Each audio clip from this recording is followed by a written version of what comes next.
Hello everyone, welcome to my YouTube channel this civil concept. आज के इस video lecture में हम लोग देखने वाले हैं comparison of alum and iron salts as coagulants. तो चलिए शुरू करते हैं। सबसे पहले अगर हम बात करें एलम किसको कहते हैं, एलम एक्चुअली में हाइड्रेटेड एल्यूमिनियम सल्फेट होता है। अगर उसके केमिकल फार्मूला की बात करें तो Al2SO4 whole thrice dot 18H2O। ये क्या है, हाइड्रेटेड एल्यूमिनियम सल्फेट है, इसी को हम लोग एलम कहते हैं। और दूसरी तरफ अगर हम बात करें आयन सॉल्ट्स की,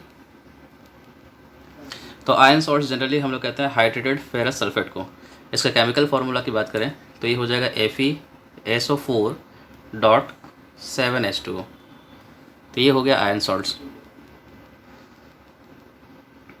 सबसे पहला पॉइंट है, iron salts produce heavy floc due to which more suspended matter is removed then with alum. कहने का मतलब है, अगर आप as a coagulant iron salts use कर रहे हैं for the purification of water in the sedimentation tank, तो आयन ज़्यादा फ्लॉक्स प्रोड्यूस करेगा, जिसकी वजह से सस्पेंडेड पार्टिकल ज़्यादा रिमूव हो जाएंगे एज़ कम्पेयर टू एलम में। यानी अगर हम बात करें, आयन सॉल्ट्स की एफिशिएंसी ज़्यादा निकल कर आएगी एज़ कम्पेयर टू एलम।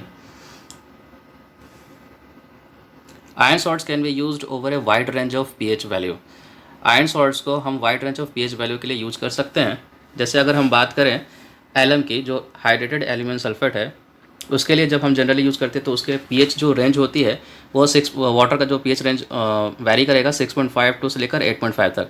तब हम एलम का यूज़ करेंगे as a coagulant for the sedimentation process. लेकिन हम आयन सॉल्ट्स की बात करें तो उस कंडीशन में अगर आपके वाटर की पीएच का वैल्यू 8.5 से ज़्यादा भी रहे, तभी हम आयन सॉल्ट्स का यूज़ कर सकते हैं as a coagulant. The time required for floc formation, conditioning and settling using iron salts is much less, has detention time is reduced। Iron salt ज़्यादा इफेक्टिव रहता है, उसकी एफिशिएंसी ज़्यादा निकल कर आती है, तो वो ज़्यादा फ्लॉक फॉर्मेशन करता है और उसके सेटलिंग के प्रोसेस में भी कम टाइम लगता है, जिसकी वजह से सेडिमेंटेशन का जो प्रोसेस है वो जल्दी हो जाता है। तो इस वजह से आपका जो डिटेंशन टाइम निकल कर आएगा जब आप आयन सॉल्ट्स को एज ए कोगुलेंट यूज़ करेंगे, तो वो रिड्यूस हो जाएगा। किसके कंपेयर में, एलम के कंपेयर में। Being good oxidizing agent, the iron salts can remove hydrogen sulfide and its corresponding odor and taste from water। Ion salts क्या होता है, एक ऑक्सीडाइजिंग एजेंट भी होता है, जिसकी वजह से ये हाइड्रोजन सल्फाइड को क्या करेगा, रिमूव कर देगा, उसको ऑक्सीडाइज कर देगा, जिसकी वजह से हाइड्रोजन सल्फाइड यानी H2S जो वाटर में ऑडर और टेस्ट प्रोड्यूस कर रहा था वो रिमूव हो जाएगा। Iron salts impart more corrosiveness to water than the alum.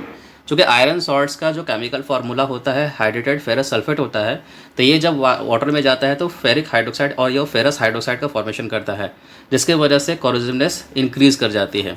तो आयन सॉल्ट्स में आयन के मौजूद होने की वजह से कोरोसिवनेस प्रॉपर्टी ज़्यादा निकल कर आती है as compare to alum. Iron salts cause staining and promote growth of iron bacteria in the distribution system.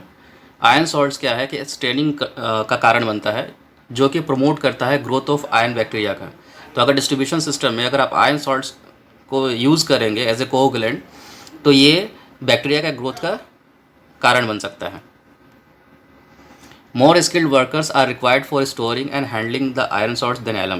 कहने का मतलब है कि जब आप आयन सॉल्ट्स का एज ए कोगुलेंट यूज़ करेंगे for the treatment of water, तो आपको उसके हैंडलिंग के लिए और उसके स्टोरिंग के लिए एक जानकार व्यक्ति की ज़रूरत पड़ेगी, जिसको हम लोग स्किल्ड लेबर या वर्कर के नाम से जानते हैं। यानी स्किल्ड वर्कर का रिक्वायरमेंट होगा जब आप एज ए कोगुलेंट यूज़ करेंगे आयन सॉल्ट्स का। Alum is more frequently used as coagulant for treating raw water, while iron salts are used as coagulants for treating sewage. Generally हम लोग raw water के treatment के लिए alum का use करते हैं, that is hydrated aluminium sulphate, और sewage के ट्रीटमेंट के लिए हम लोग आयन सॉल्ट्स का इस्तेमाल करते हैं। सो ये कुछ पॉइंट्स थे between the comparison of alum and iron salts as coagulants. Thanks for watching.